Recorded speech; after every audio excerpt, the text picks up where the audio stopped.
A partir de agora, pela Rádio Brasil Espírita, Poesia, Expressão do Ser. Apresentação, Leila Brandão, André Luiz Monteiro e Mariângela.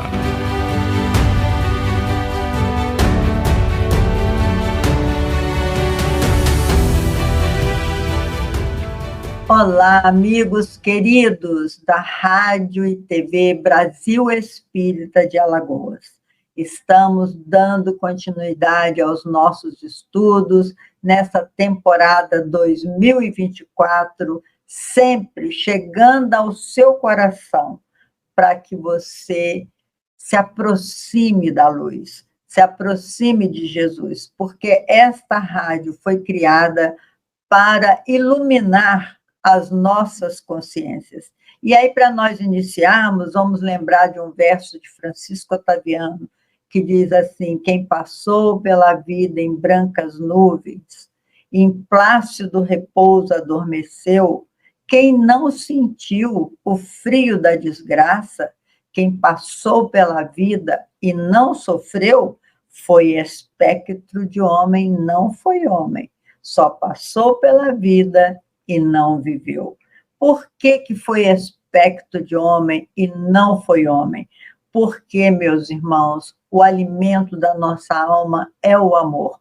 E este programa hoje nós vamos dedicar ao amor, como a gente se tornar uma pessoa mais amorosa. Nós estamos reencarnados para isso, para nos tornarmos seres amorosos, desenvolver as duas asas da evolução humana, a sabedoria e o amor. Então, eu vou chamar a André Luiz e a Mariângela para a gente começar. Aliás, quem prepara os nossos estudos é o André, ele é o mentor espiritual do nosso programa. Ele prepara os estudos e manda com antecedência. Eu vou te falar, esse menino vale ouro, tá? Então, vamos aproveitar, né, Mari, enquanto nós temos ele conosco, para a gente crescer espiritualmente, largar essa indiferença moral e trabalhar o amor na nossa alma, né? Assim, vamos lá, Andrezinho. Boa noite a todos, bom dia, boa tarde, a gente nunca sabe. Por recomendação do André, primeiro as senhoras, como ele diz. Primeiro as senhoras, tá certo.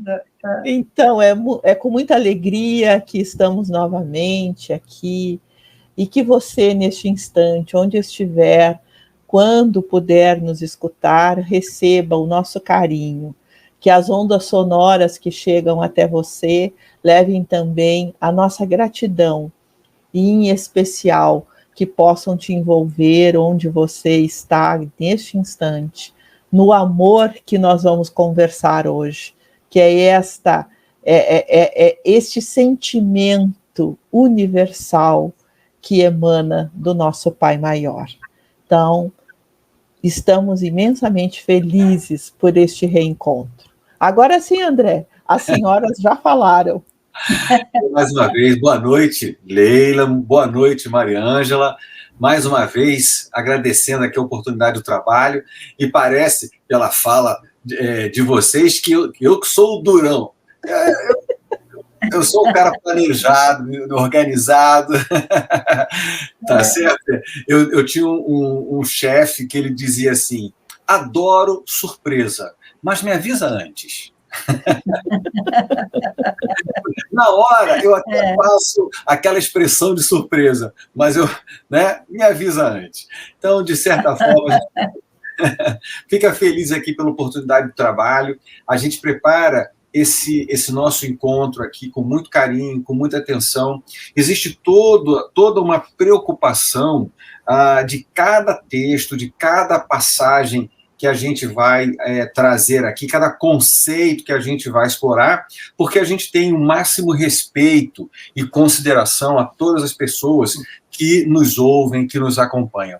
A gente entende que este momento aqui, que é trazido e oportunizado pela Rádio Brasil Espírita, é uma oportunidade única, porque é justamente a hora em que a gente consegue desenvolver ou trazer uma nova ótica, uma nova luz a questões fundamentais da nossa vida. E hoje, apesar dos três estarmos aqui com trajes mais escuros, o nosso foco hoje, a gente está assim mais discreto, porque o nosso foco hoje é justamente o amor.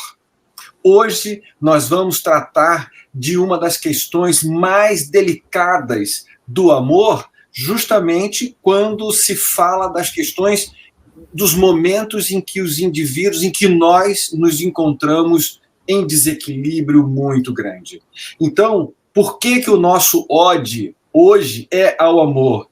Porque quando nós nos encontrarmos numa situação dessa, é só o amor que é capaz de nos reconduzir, de nos reorganizar, de nos reaprumar na nossa jornada. Então, meus queridos amigos e irmãos que estão nos acompanhando, hoje nós vamos combater um dos problemas que ainda se desenvolve nos nossos comportamentos. Ainda tratando aqui do capítulo 9, bem-aventurados os que são brandos e pacíficos, nós temos que ter absoluto controle quando situações constrangedoras nos disparam gatilhos, muita atenção com isso que eu estou dizendo, nos disparam gatilhos e fazem rememorar das profundezas da nossa história espiritual aquilo que nós chamamos de a cólera. Temos que aprender a identificar quando os gatilhos estão prestes a serem acionados, para que antes deles a gente tome a devida providência e que a gente não chegue nessas armadilhas nossas próprias, que acabamos tendo comportamentos desagradáveis. Então hoje nós vamos combater a cólera, nós vamos combater hoje aquilo que eu tenho absoluta certeza, aquele que se envolve se arrepende. Então, a melhor opção é não deixá-la acontecer, para que nem seja necessário o arrependimento. É verdade. Puxa, será que nós vamos conseguir domar? Kardec diz assim, conhece-se o verdadeiro espírita pelo esforço que ele faz em domar as suas imperfeições. E eu me lembrei também de um texto de Lázaro, que ele diz assim, o amor tem a sua caminhada evolutiva. No texto, no Evangelho segundo o Espiritismo, capítulo 11, o item 8, nem preparei isso aqui, mas me lembrei, eu acho que foi uma cola da espiritualidade aqui. Ele diz assim, do mais rudimentar instinto, passando pelas sensações, e o homem vai construindo o maior de todos os sentimentos, que é o amor. Então, a gente tem uma caminhada evolutiva nas nossas emoções, porque quando a gente no início da nossa jornada, a gente tinha um instinto, que é uma inteligência que nos ajudava, né, a gente a se defender, a conviver e tudo mais. Mas, à medida que a gente vai evoluindo, a gente vai tendo emoções. E são essas emoções que precisam ser domadas, essas imperfeições que nos levam à cólera, à raiva, esse padrão vibratório, né? É muito interessante, uma vez grosso numa reunião mediúnica, ele falou assim, Leila, todas as vezes que um espírito chegar muito feroz, com muita raiva, praguejando, ameaçando, falando coisas horríveis a respeito da vida, tentando ferir a todos do grupo, eu quero que você se lembre que as palavras dele não representam nada. Na verdade, ele está dizendo, me ama pelo amor de Deus do jeito que eu sou, ou do jeito que eu estou. é uma pessoa altamente carente de afeto. Nós todos nos alimentamos de amor, a gente não se alimenta só o nosso físico, sim, precisa dos alimentos materiais, mas a nossa alma precisa do afeto, precisa do amor. E se a gente não tem isso, a gente se torna um animal violento, porque vai falar, as nossas emoções vão se desequilibrar, porque a gente está com muita fome. É uma fome, porque a fome não é só a fome física, é a fome emocional. Muitas vezes, eu digo até para mim mesma, quando eu estou comendo muito, porque às vezes a gente, quando está muito carente, a gente desconta na comida, outros descontam na bebida, ou outros tipos de vício, mas a gente tem que dizer para a gente mesma, na verdade, a fome que eu tenho agora é uma fome emocional, é uma fome de abraço, é uma fome de entendimento, é uma fome de compreensão, e não uma fome física. Então, quando as pessoas estão sob o império da cólera, que ela não se aguenta mais, ela explode, né? Antigamente chamava de pavio curto, fulano tem pavio curto, ela explode por qualquer coisa, mas toda vez que a pessoa explode, depois ela fica muito mal com ela mesma, ela não fica bem, porque essas energias não fazem mal ao outro que está recebendo, mas principalmente a gente mesmo, porque quando você está energeticamente desequilibrada, você está prejudicando primeiro a você mesmo. Quando você joga lama no outro, é o que diz, sua mão é a primeira a ficar suja, né, Mari? Enquanto você fala, Leila, eu vou lembrando assim de algumas questões, principalmente a origem deste sentimento que é tão desequilibrado, que é a cólera, né? Então, a gênese disso está na visão que você tem de você mesmo. Você, muitas vezes, tem um egoísmo e um orgulho muito grande que te faz acreditar que você tem autorização para ser indelicado com as pessoas que não correspondem àquilo que você imagina que deveria ser o comportamento delas perante a sua pessoa. Então, em algumas situações, nós vamos encontrar a atitude de quem se irrita com muita facilidade, vinculada a uma expectativa que aquela pessoa tem do comportamento alheio. Então, eu estou esperando que tal pessoa haja desta forma, porque eu imagino que é assim que ela deve me tratar. E quando isso não acontece, eu me ofendo. E essa ofensa, ela se revela na minha atitude agressiva e muitas vezes desrespeitosa com o próximo. Então, a análise que a gente tem que fazer é qual é a origem deste comportamento que eu estou tendo. Porque, vez ou outra, nós podemos cair nessa armadilha. A armadilha de acharmos que os outros devem nos tratar de uma forma que nós idealizamos que devemos ser tratados. Porque é a idealização do comportamento alheio. Você quer que aquela pessoa ela passe a ter um comportamento que você imaginou que merece. E se isso não acontecer, então você, como uma criança, e nesse caso uma criança espiritual, você começa a fazer birra. Quantas vezes a gente vê uma criança que quer tal coisa da mãe, do pai, e não satisfeita, ela se joga no chão, ela grita, ela esperneia, né?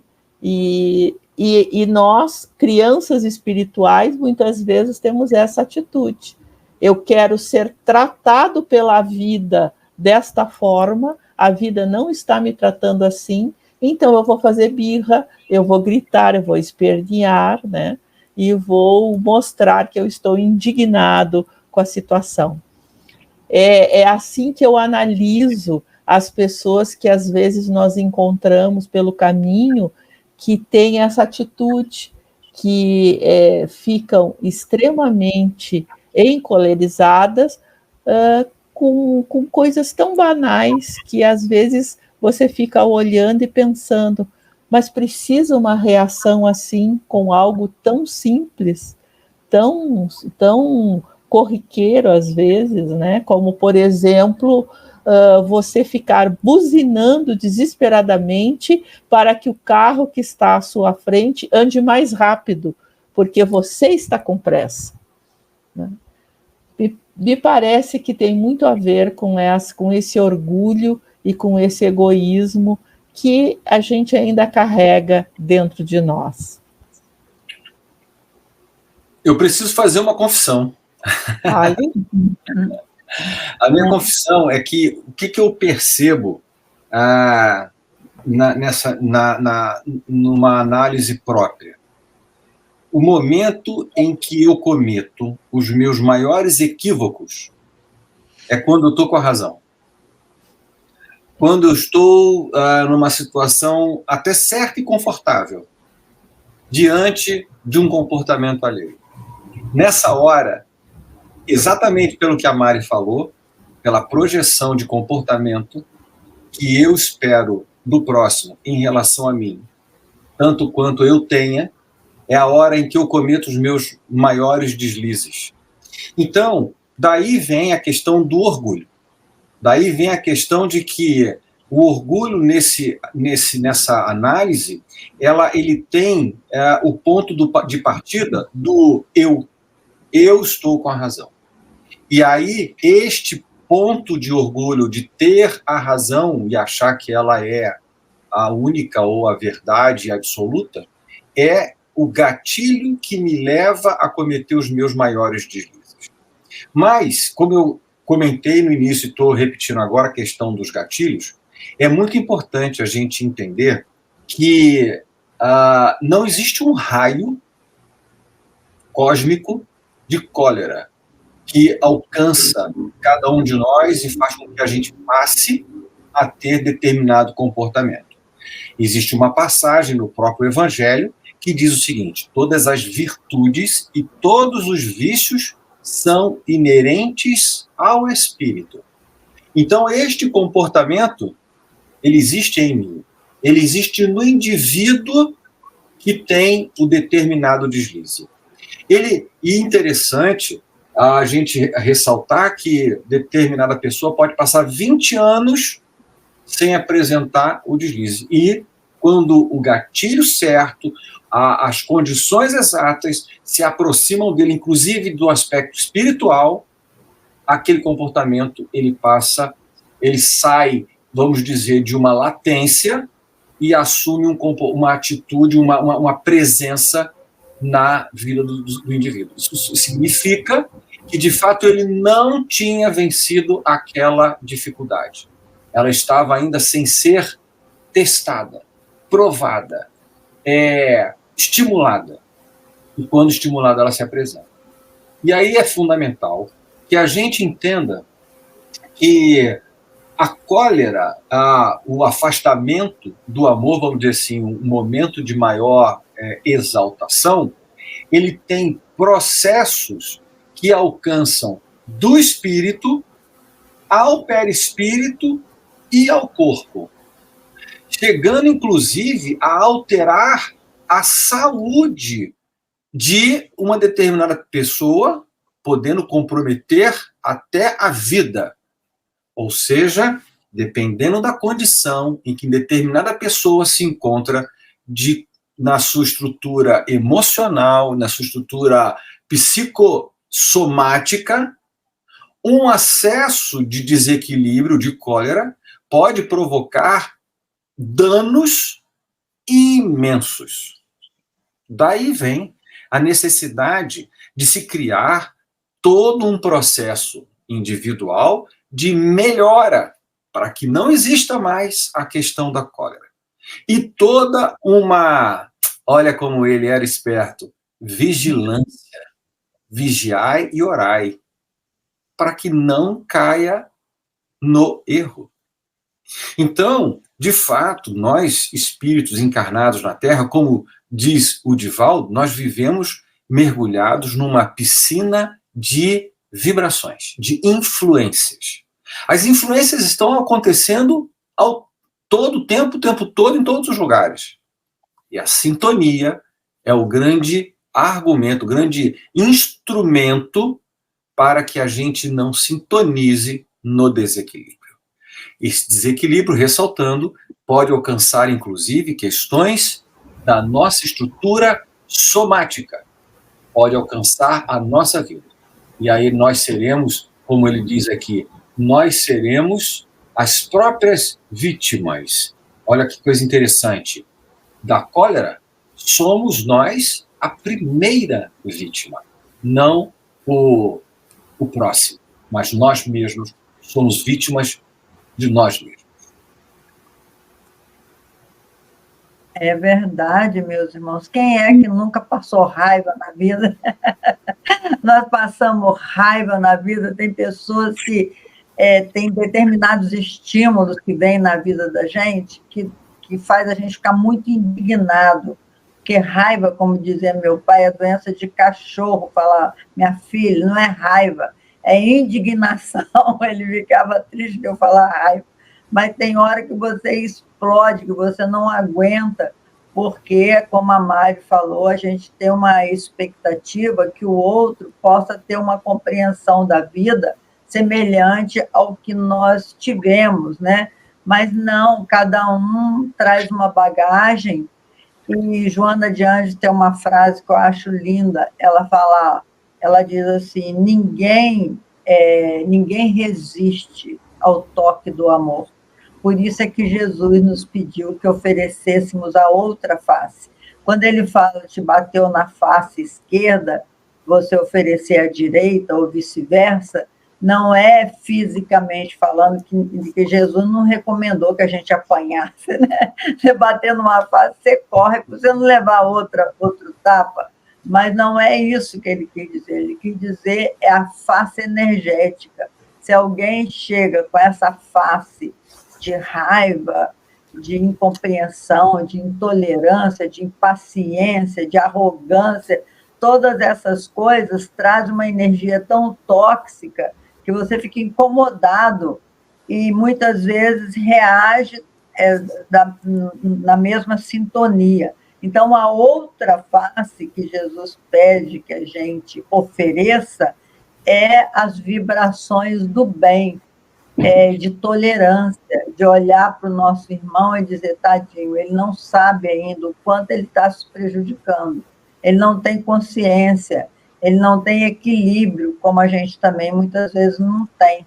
Então, é necessário a gente respirar fundo e, como diz o Chico, colocar água na boca, se tiver com vontade de falar, e deixar a boca cheia d'água para ficar quieta, porque o silêncio que a gente possa fazer no momento de uma explosão de raiva, de uma briga que se chega até a violência física, é nesse momento que a gente tem que entender, respirar, que a respiração traz um certo alívio. E essa água de Santa Maria que o Andrezinho colocou aí é exatamente imaginar, se você não tiver água na hora, imaginar que você está com a boca cheia, que não vai poder falar, e silenciar, e vigiar os seus próprios impulsos, né? Porque se você não vigiar, não tentar domar, Kardec foi muito feliz quando usou esse verbo domar. Como é que você doma um animal feroz? Você bota cabresto nele e segura. Isso aí é domar, até ele se acalmar. E como que nós vamos acalmar uma pessoa que está irada? É silenciando e orando por ela, né? Não, Mari? O que a gente pode fazer diante de uma de uma raiva, de uma explosão que não tem limite. Outro dia, só para te dar uma ideia, eu parei numa rua aqui, no sinal, e eu deveria virar à direita, podia, mas o sinal estava vermelho, eu achei que eu tivesse que parar. E aí eu estou vendo a pessoa buzinando atrás de mim, buzinando, e eu, gente, frio ainda, como é que eu vou virar, né? Na minha cabeça, eu não podia virar. E aí, quando o sinal abriu que eu virei, ele fez questão, o rapaz, de virar atrás, parar paralelo, paralelo no meu vidro, pedir para eu abrir, eu abri, que eu falei, às vezes ele quer falar alguma coisa comigo, para me falar, assim, só idiota, só normal, só isso, só aquilo. Ele me xingou de tudo quando é nome. Eu falei, cuidado, moço, você vai ter um infarto. Eu falei assim com ele. Ele ficou com mais raiva ainda, eu não devia ter falado, era nada. Mas ele ficou com tanta raiva, aí você fica imaginando como que uma pessoa, uma coisa tão pequena dessa, pode chegar a esse extremo de loucura, né? Então, eu fiquei até tremendo, não sabia o que dizer. Aí eu falei, você vai ter um infarto, cuidado, porque estava com tanta raiva de nada, né? E aí é isso que, como a gente agir para manter o nosso equilíbrio próprio e também não prejudicar o outro, porque às vezes, se a gente entra nesse círculo vicioso, a gente pode também prejudicar o outro com a nossa ira, com a nossa raiva, com a nossa intolerância, né? Assim? Certamente.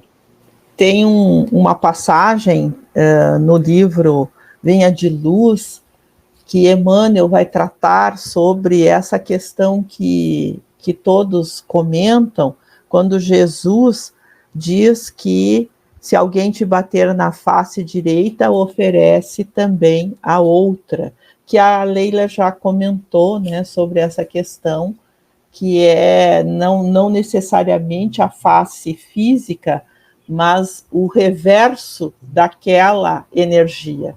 Se a energia ela é equivocada, você então oferece o reverso dessa energia. Essa passagem, no comentário de Emmanuel, tem uma frase que me chama muito a atenção.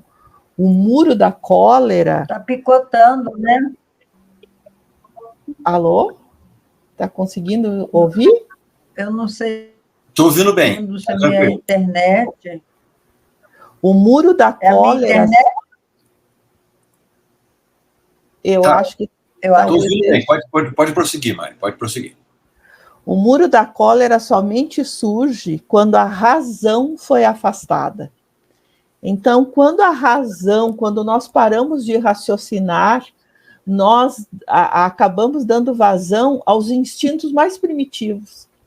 Porque se nós analisarmos o comportamento animal, quando um animal se sente acuado, ele ataca. Ele ataca por defesa.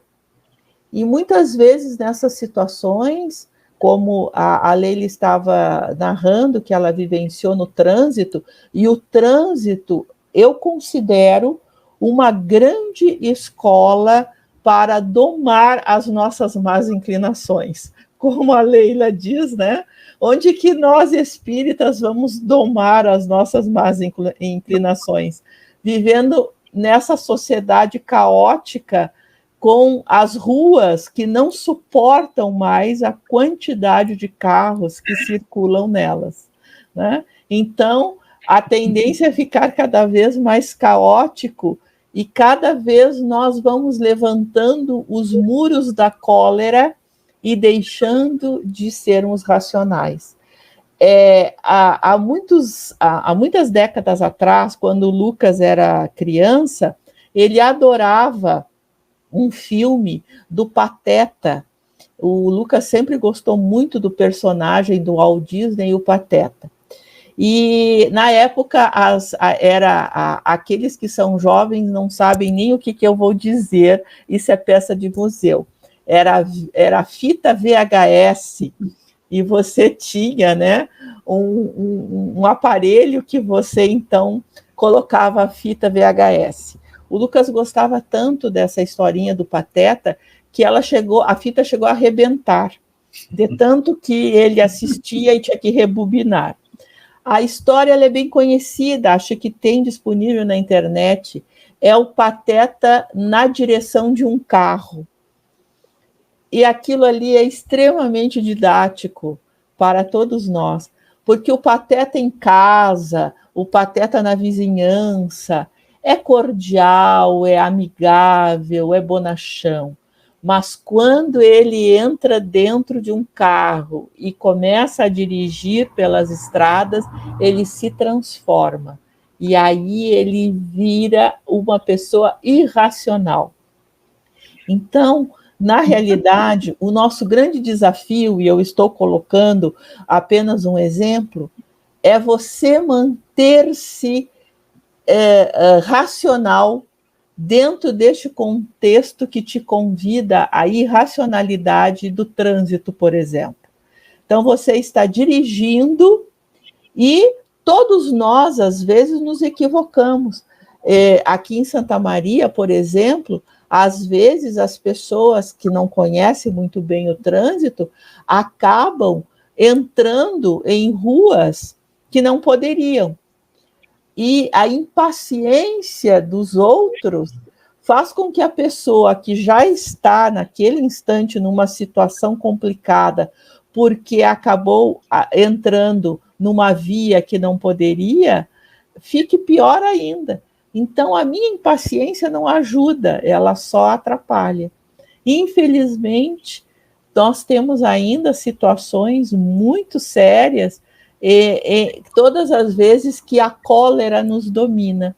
E quando ela nos domina, a razão, ela sai, ela desaparece momentaneamente e nós só vamos raciocinar depois daquele ataque de raiva que muitas vezes somos acometidos. Isso nos sinaliza que nós temos que analisar aquela experiência, buscando ali eliminar, como disse o André, o gatilho que nos leva a uma atitude que, quando passar, nós vamos dizer que vergonha, dizer que eu fiz aquilo.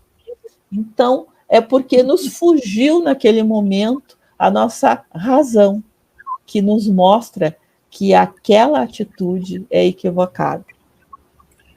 Tem uma passagem do Haroldo que ele, atrasado do trabalho, foi buscar o filho entrou no carro e congestionamento, e aí ele buzinou o carro, fez uma manifestação até, diria, pequena, e o filho dele olhou para ele e disse assim: só espero que aquela pessoa não seja uma das que assistem às suas palestras. Olha que filho sábio, né? Então, e ele disse que ele ficou pequeno dentro do carro. Então, de certa forma, a gente, aqui até agora, a gente conversou bastante sobre as questões do gatilho, falamos sobre as questões da antecedência espiritual de determinados sentimentos ainda inferiores que persistem no nosso espírito, que precisam ser tratados. Porém, há também que se pensar em qual comportamento que devemos adotar diante de pessoas que apresentem para conosco um comportamento dessa natureza. Eu diria que um bom ponto de partida é, até olhando aqui pela internet e tudo mais, mas temos certeza que essa é uma frase já bastante conhecida, que diz que sempre fica um pouco de perfume nas mãos que oferecem flores. Daí vem a grande jogada, o grande comportamento que nós devemos adotar e assumir numa situação presente junto a alguém que está, vamos dizer, em estado de equilíbrio. Como o pai da Leila nos alertou que não é raiva, e sim Como é que é? Indignação. A indignação. Diante da indignação de alguém, o que mais nós temos que ter é controle para que esta indignação não se aposse, não domine a nós mesmos. Porque uma indignação somada a outra, estabelece um estado caótico, um estado de desequilíbrio em grupo, o que é perigosíssimo. É algo extremamente que soma violentamente desequilíbrio com desequilíbrio. Daí, ao se ter uma mão que oferece flores, mesmo para quem está num estado de cólera, é a melhor forma de se comportar. E no próprio Evangelho diz: conservar-se o contendor ou os circunstantes em posição normal. Não precisa fazer nenhum gesto maior, apenas apresentar uma posição de normalidade, uma posição pacífica, sem reação, que naturalmente faz com que aquela pessoa em desequilíbrio identifique, não só no visual, porque o corpo fala, mas também nas questões da vibração, que aquilo não está encontrando guarida, não está encontrando eco. E, naturalmente, não só pela nossa conduta e comportamento, mas, com certeza, pela atuação da espiritualidade amiga, que está sempre de prontidão ao nosso lado, o restabelecimento do equilíbrio começa a ser feito naquele ambiente.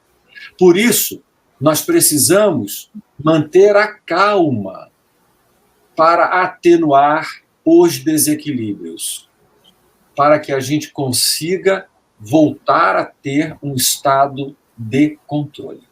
Então, o nosso objetivo, como falamos na abertura do nosso programa, do nosso encontro, é o amor. É aqui que entra a posição e a certeza, o conhecimento e a postura amorosa que é capaz de combater qualquer problema. Existe uma historinha que é a carta maléfica. Acho que é de Neil Lúcio. Uma pessoa teve um problema, um rapaz teve um problema no trabalho. E aí escreveu uma carta e ali descascou uma série de problemas para o chefe. O chefe leu a carta, ficou irritado, saiu na rua, brigou com um cachorro. O cachorro saiu correndo, mordeu uma outra pessoa. Outra pessoa pegou um rapaz que estava na rua passando, mordeu aquela pessoa. Aquela pessoa chegou em casa e brigou com a mãe. A mãe olhou para ele com um olhar de amor e de carinho e falou: meu filho, vem aqui nos meus braços. Sinto que você precisa de um carinho.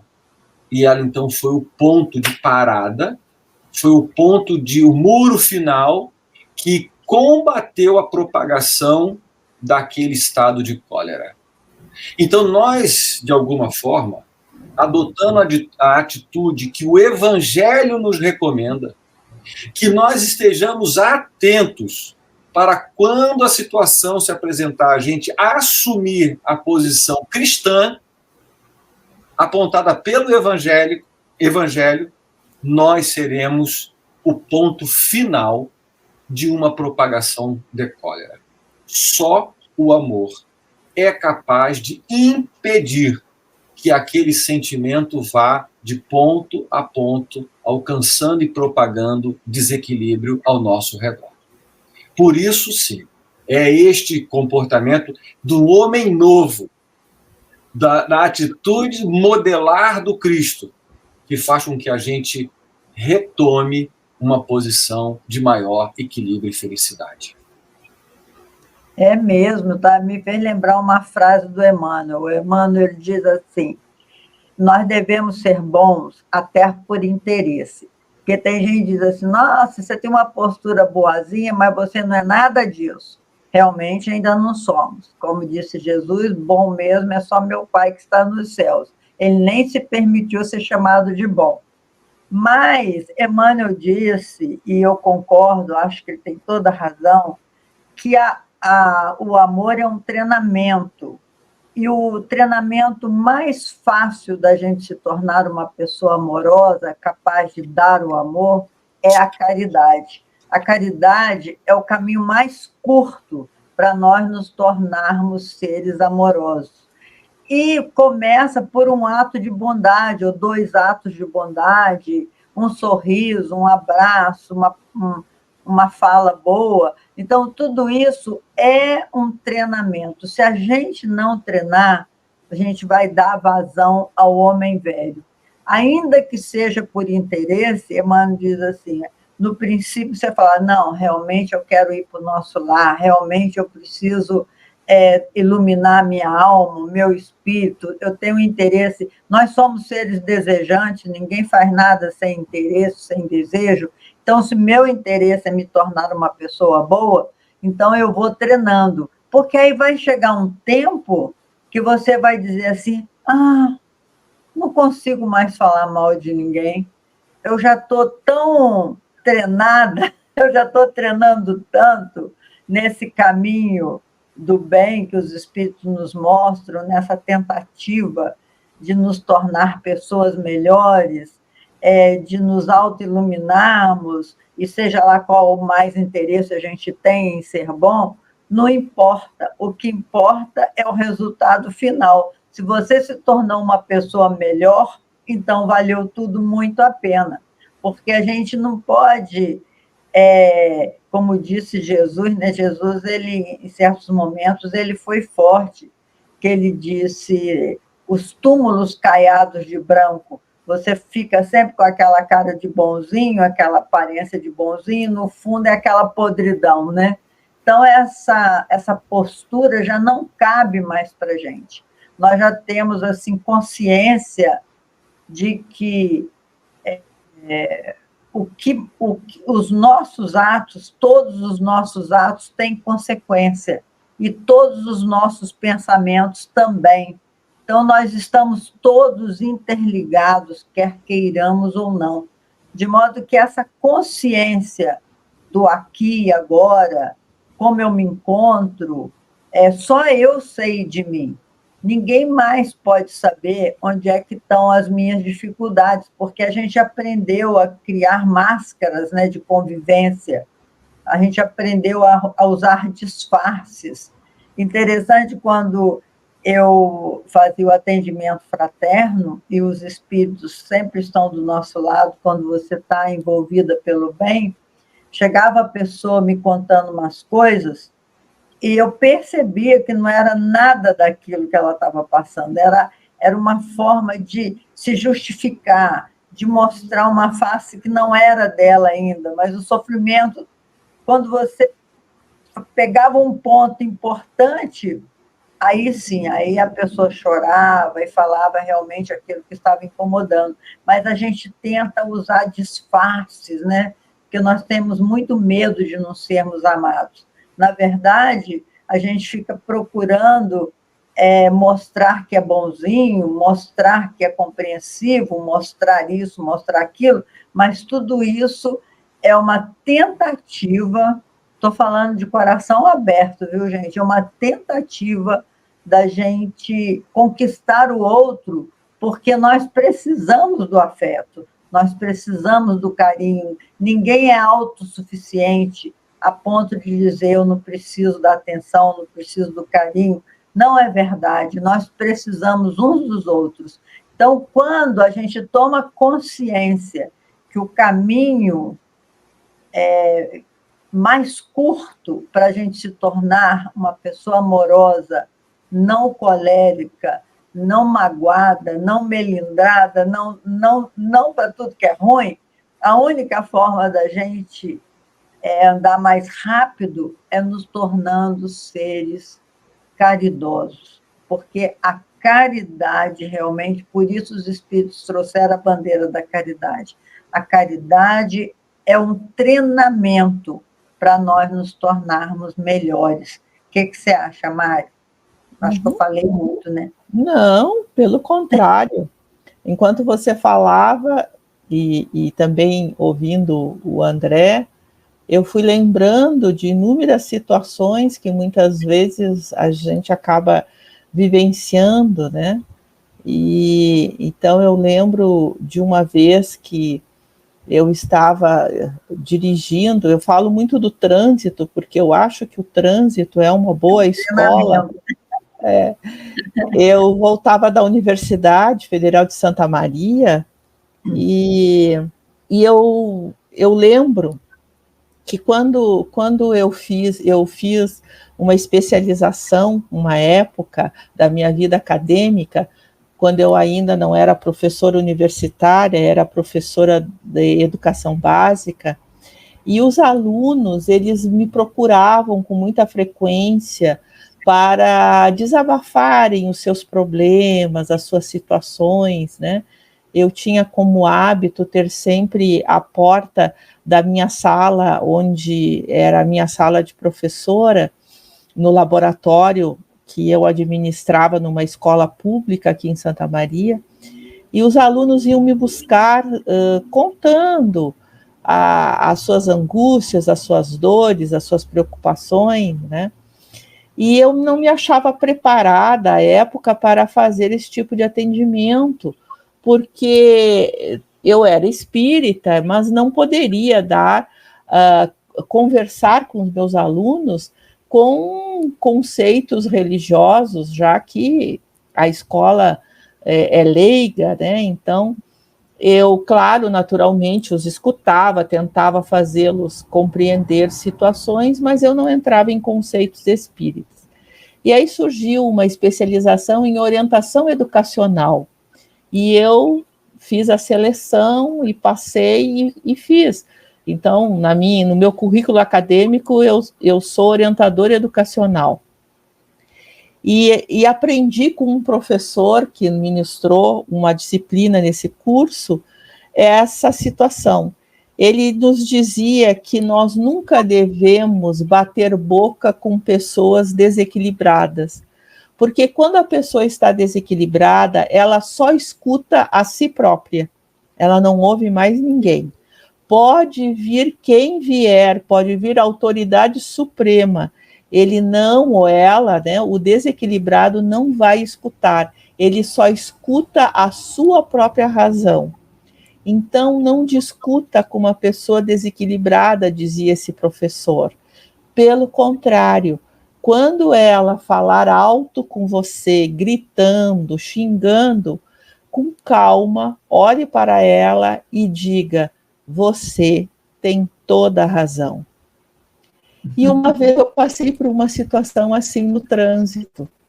Uma pessoa bateu na traseira do meu carro e quando eu abri a porta do carro e desci para ver o que tinha acontecido, teoricamente, dentro das leis de trânsito, disse sempre que a responsabilidade de uma colisão é sempre de quem bate na traseira do outro, porque quem está na traseira deve manter distância.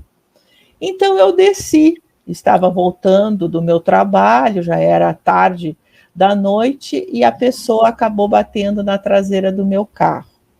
Quando eu cheguei na parte de fora, o senhor já tinha descido e estava esbravejando. Ele falava tão alto que as pessoas que passavam na calçada pararam para ver o que tinha acontecido. Eu nem sei o que ele dizia, mas ele gritava, falava, esbravejava, enfim, tudo mais. E aí, quando eu cheguei perto, eu só perguntei para ele: o senhor está bem? E ele falou um monte de coisas que eu nem lembro mais, não atentei para o detalhe. Mas eu lembro das frases que ele me dizia, que ele ia chamar o advogado dele. E aí eu disse: mas não há necessidade de chamar o advogado. Não, porque bateu no carro, não sei o que, a senhora parou, enfim, né? E eu disse para ele: não há necessidade disso. Vamos olhar o que aconteceu. Aí fui olhar, não havia nada assim tão traumático, mas no meu carro tinha uma rachadura no para-choque. E ele disse, olha ali, a rachadura, não sei o quê, papapá. E eu disse para ele, não se preocupe, senhor, essa rachadura, ela não surgiu agora com a batida do seu carro no meu. Essa rachadura foi provocada porque o meu marido, quando nós fomos num encontro da família espírita, o André lembra, aqui em Santa Maria tem em dezembro o encontro da família espírita no centro de instrução, né, no centro de instrução militar, no CISB da nossa cidade aqui, que gentilmente o Exército nos empresta para realizarmos os nossos encontros lá no CISB da família espírita. E o André lembra, porque conheceu esse espaço, o Luiz foi dar ré e não viu uma árvore. A árvore ainda estava em desenvolvimento e ele bateu com a traseira na árvore. Então, aquela cicatriz era proveniente da batida do Luiz ao dar ré, a dar uma ré com o meu carro. Então, eu disse para ele, não se preocupe, isso aí foi o meu marido dando ré lá no cisne que bateu numa árvore. E aí, quando eu falei isso para ele parou de esbravejar. A senhora não vai me cobrar nada? Eu disse, não tenho que cobrar. Eu só quero saber se o senhor está bem, porque, afinal de contas, foi uma batida, o senhor pode ter se ferido. Eu não me feri, mas o senhor está bem? Ele mudou. Ele parou e ficou me olhando. E aí, sincero, o olho dele me passava a expressão de um cachorrinho que foi maltratado pela vida e que quando você tenta fazer um carinho, ele tenta te morder. Mas até que você consegue mostrar que a tua intenção é amorosa. E aí a atitude amorosa desarma. E ele ficou assim, sem saber o que me dizer. E aí eu disse para ele, se o senhor está bem, seu carro não tem nenhum problema, o meu também não tem, foi muito bom a gente ter se conhecido, que dê tudo certo. E eu entrei no carro e fui embora. E acabamos ali a nossa discussão de trânsito. Então, eu sempre lembro das palavras desse professor. Não se discute com uma pessoa desequilibrada. Dê-lhe razão, porque é isso que ele está querendo. E quando você dá razão, ele perde o argumento. E aí ele cai em si e volta a ser racional. Eu espero que essa experiência que eu vivi, e por favor, eu conto essa experiência não porque eu seja alguém, né, que consiga vencer tudo isso. Né? Em algumas situações eu me torno tão irracional quanto qualquer outra pessoa. Mas nesse caso em especial, que me marcou muito, eu consegui lembrar da fala do professor e aplicar. Não se discute. E aí a gente sabe que neste momento somente a força do amor, naturalmente que eu não conhecia o Senhor, mas ao entender que ele estava desequilibrado e que eu não precisava me desequilibrar frente àquele incidente, foi o que garantiu que a gente fosse embora sem maiores contratempos.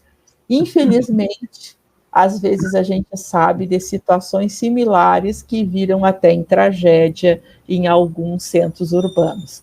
Então, tenhamos sempre presente, não existe força mais poderosa no universo que a força do amor. É verdade, que exemplo lindo, Mário, adorei. E nós já estamos nos nossos momentos finais, né, Andrezinho? E nós vamos deixar os restantes dos assuntos para o nosso próximo encontro. Muito obrigado pela presença de todos. É uma delícia poder estar refletindo sobre assuntos tão transformadores, né? Que todos nós possamos, nesses momentos de aflições, de indignação, que a gente possa se lembrar isso que a Mari nos contou, que é preferível ser feliz do que ter razão. Pode dar razão para quem quiser e a gente fica em paz, né? Isso. É nosso próximo encontro, então, os dois vão falar aí, se Deus quiser. É isso. Eu agradeço essa oportunidade desse encontro, né? Esse encontro, ele é esperado, a gente fica se preparando, e é sempre tão gostoso dividir essas nossas reflexões com aqueles que nos escutam. Eu tenho absoluta certeza que quem está nos ouvindo tem vários exemplos de situações. E aí o nosso recado é sempre, neste instante, se você passar por uma situação assim, mantenha-se tranquilo e lembre-se que aquela pessoa está em desequilíbrio porque, na realidade, ela está carente de afeto e de carinho. E a gente sabe que quando a pessoa deseja amor e recebe, ela se acalma, porque o amor vence qualquer obstáculo. Então, ame, simplesmente ame. Eu vou encerrar aqui a nossa conversa, a minha participação na nossa conversa, lembrando de Pedro, na primeira epístola de Pedro 4:8, quando ele diz: tendo antes de tudo ardente amor uns para com os outros, porque o amor cobre uma multidão de pecados. Eu penso que Pedro, ao falar isso, como sabedoria de uma pessoa extremamente simples e humilde, nos traz um ensinamento que deve calar fundo em nossos comportamentos. Tenhamos, sobretudo, o amor nas horas mais difíceis. Este é o desafio maior que temos nas nossas encarnações. Mas, amparados, inspirados pelo Cristo, por Jesus, a gente vai conseguir. A gente vai vencer toda e qualquer dificuldade, até mesmo daqueles momentos difíceis. Então, meus queridos, uma boa noite a todos. Lembrando sempre, cultive a atitude de amor em todos os momentos. Ela é a melhor opção. Certamente a que vai nos levar ao caminho do bem. Uma boa noite, um grande abraço a todos.